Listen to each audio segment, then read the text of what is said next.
Inuubo ka ba palagi sa gabi o sa umaga? May ubo ka ba na pabalik-balik kahit na umiinom ka naman ng mga gamot? Ang ubo mo ba ay may kasama ng plema? Baka naman sa mga pagkain na kinakain mo ang dahilan o sa kung paano ka kumakain o ang iyong eating habits. Kaya naman sa video na ito, tara na't alamin natin ang mga pagkain na dahilan ng iyong pag-ubo at sa mga ginagawa mo kung bakit ka inuubo. Kung interesado ka malaman, just keep on watching and let's start.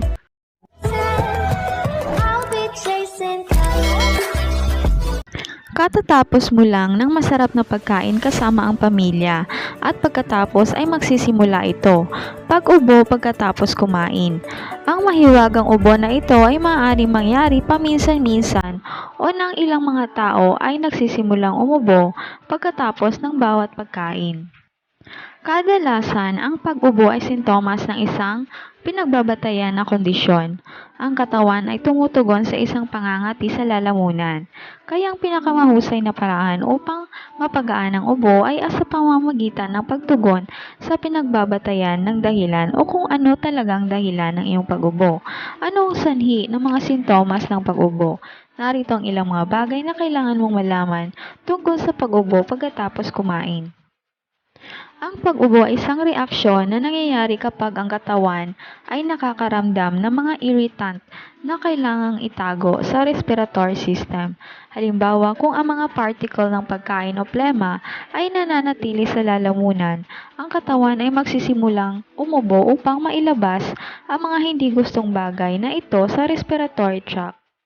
Sa karamihan ng mga sitwasyon, maiiwasan ang pag-ubo sa pamamagitan ng pagbabago ng iyong diet, mga gawain sa pagkain o paggamit ng gamot. Ang pinakamahusay na solusyon ay ang pakipagtulungan sa isang doktor para sa isang opisyal na diagnosis. Pagkatapos maaari mong gawin ang mga pagbabago sa pamumuhay na kailangan upang matugunan ang mga pinagbabatayan na dahilan nito. Nararanasan ito sa lahat ngayon at pagkatapos kapag ang pagkain o tubig ay napupunta sa maling tubo. Ang pangyayaring ito ay nagreresulta sa isang agarang malakas na pag-ubo. Ngunit ang pag-ubo ay titigil kapag nalinis na muli ang lalamunan. Ang mali sa paglunok ng pagkain o tubig ay hindi dapat madalas na karanasan. Kung madalas itong mangyari, maaring kang makipag-usap sa isang doktor upang makita kung mayroong anumang pinagbabatayan na kondisyon na nag-aambag. Kung ang pag-ubo ay nangyayari pagkatapos mong kumain, maaring ito ay isang sinyalis ng isa pang isyo. Mahalagang tandaan ang oras ng pag-ubo, pati na rin ang mga pagkain na maaring mag-aambag sa iyong pag-ubo. Narito ang ilang mga pinakakaraniwang dahilan kung bakit ka umuubo pagkatapos mong kumain o sa merienda time. Ang unang dahilan ay mga impeksyon sa paghinga. Ang pag-ubo sa isang karaniwang sintomas na nauugnay sa mga impeksyon sa itaas ng respiratoryo dahil sa kasikipan at post-nasal drip. Ang pagkain ay maaari makaapekto sa pagsisikip sa iyong lalamunan na nagreresulta sa pangangailangang umubo upang maalis ang mga daanan. At ang pangalawa namang dahilan ng pag-ubo pagkatapos kumain ay ang asma. Ang talamak na kondisyong ito ay maaari makaapekto sa mga baga, kadalasang nagiging sanhi ng paninikip ng dibdib, paghinga at pag-ubo. Ang ilang mga tao ay may mas mataas na panganib na atake sa hika pagkatapos kumain ng ilang uri ng mga pagkaing nagdudulot ng pangangati. Ang mga sulfate ay isang karaniwang nagkasala at madalas itong dahilan o matatagpuan sa alak, serbesa, pinatuyong prutas, soft drink. Ang pangatlong dahilan naman ay mga allergy sa pagkain. Isang sintomas ng allergy sa pagkain ay ang pag-ubo pagkatapos kumain. Karaniwang mga reaksyon ito ay nangyayari sa loob ng 2 oras pagkatapos mong kumain. Ang matinding reaksyon o allergy ay maaaring magresulta sa pag-ubo o paghinga na humahantong sa anaphylaxis na maaaring magdulot ng panganib sa buhay at nangangailangan ng agarang pang-emergency na paggamot.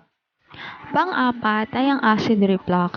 Kapag umakyat ang acid sa tiyan sa esophagus, maaari itong magdulot ng pangangati sa lalamunan na magreresulta sa pag-ubo.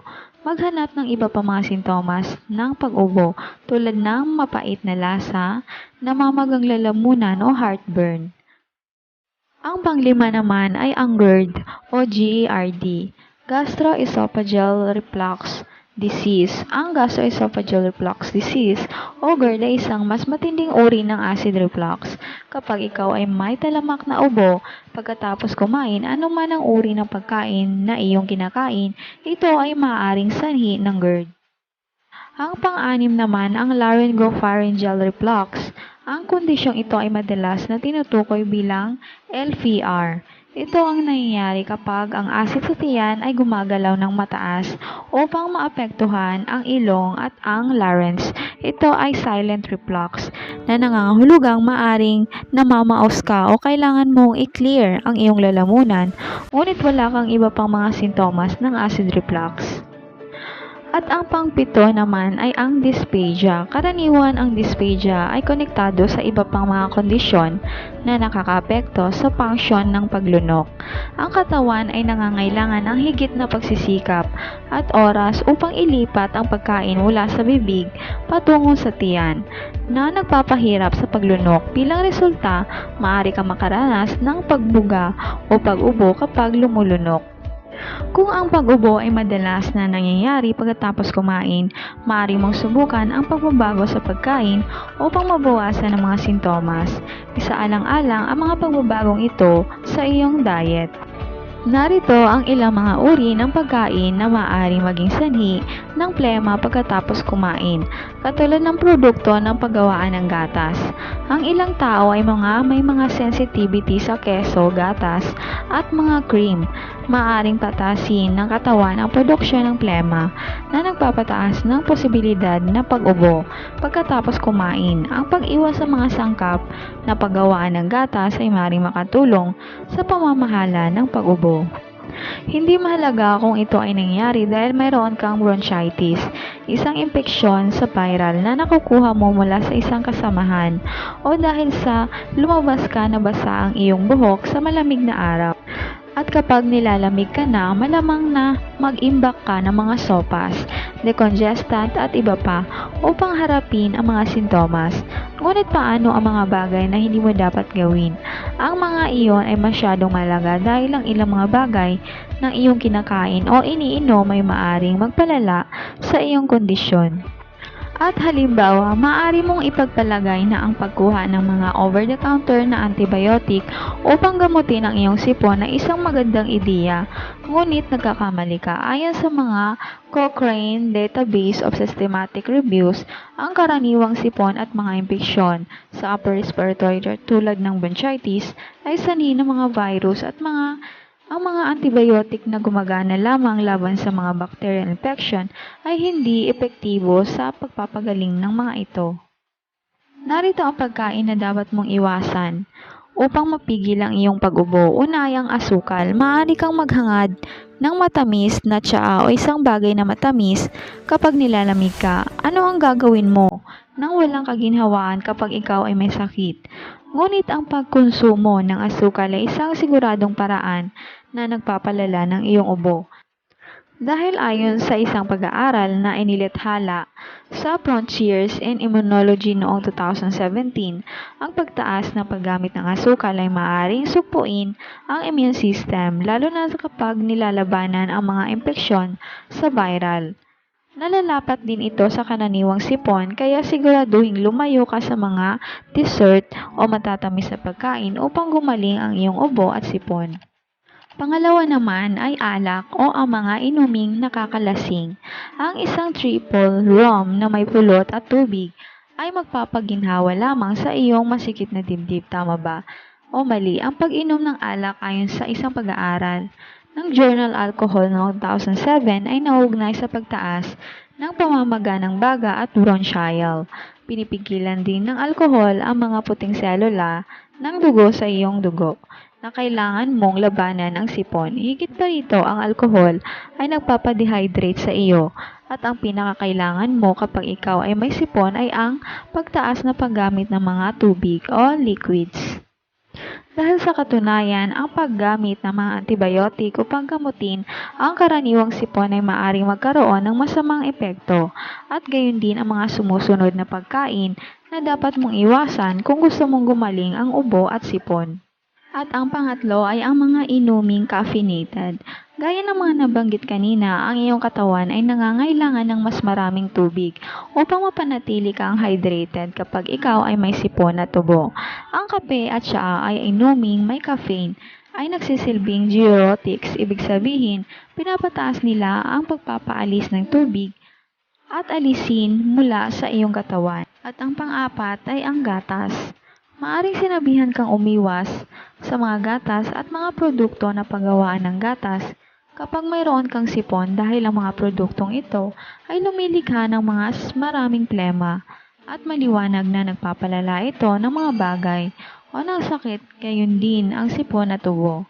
Gayunpaman natuklasan ng mga pag-aaral na ang gatas sa halip ay gumagawa ng mas maraming plema sa katawan ay talagang nagpapakapal at mas mahirap alisin ang umiiral na plema. Sa alinmang paraan, pinakamahusay na umiwas sa gatas kapag mayroon kang sipon at ubo. At ang panglima naman ay ang mga maanghang na pagkain. Kaya malamang narinig mo na ang mga pagkain na maanghang kapag may ubo at sipon ay masarap dahil nakakanipis ito ng uhog o ng plema at napapadali ang paglabas. Dahil ang capsaicin sa mga sili ay mayroon din mga desensitizing effect at mga nakakatulong na pamahalaan ang pamamaga. Gayunpaman tulad ng pinakita ng isang pag-aaral na publish sa critical na pagsusuri ng Food Science and Nutrition noong 2016, pinasisigla din ng capsaicin ang paggawa ng mas maraming plema. Ang pagkain ng maanghang na curry ay maaaring mapawi ang iyong mga sintomas sa loob lang ng ilang minuto. Ngunit ito ay nagpapalala sa mga bagay sa katagalan at maantala ang iyong paggaling. At pang-anim ay ang mga citrus at acetic acid. Ang ilang sangkap ay kumikiliti sa sentro ng ubo at maaaring magresulta sa pag-ubo pagkatapos kumain. Bigyang pansin ang iyong mga sintomas ng pag-ubo pagkatapos kumain ng mga pagkaing citrus tulad ng mga dalandan, kalamansi, lemon at suha.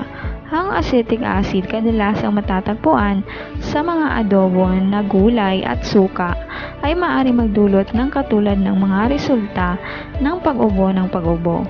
Kapag tumaas ang pag-ubo pagkatapos kumain ng mga pagkain ito, maaaring kailanganin mong bawasan ang mga ito o ganap na alisin ang mga ito sa iyong diet. At narito naman ang mga gawi sa pagkain o ang iyong eating habits na maaari makaapekto sa iyong kalusugan. Maaari mo rin bawasan ang iyong pagkakataong umubo pagkatapos kumain sa pamamagitan ng pagbabago ng iyong mga gawi sa pagkain o eating habits. Narito ang ilang mga rekomendasyon. Ang sobrang pagkain ay maaaring tumaas ang panganib ng acid reflux, kaya dapat kang maging mag-agap sa pamamahala ng mga laki ng bahagi ng iyong pagkain. Kumain ng dahan-dahan at nguyain itong mabuti bago lunukin. Umupo ng tuwid at iwasang kumain habang nakahiga. Uminom ng maliliit na lagok ng tubig sa pagitan ng mga kagat. Panatilihin ang isang tala-arawan ng pagkain upang makita ang mga pattern na nagpapataas ng panganib ng pag-ubo pagkatapos kumain. Huwag kumain habang umuubo. Uminom ng mga gamot na inirekomenda ng iyong doktor para sa hika o acid reflux.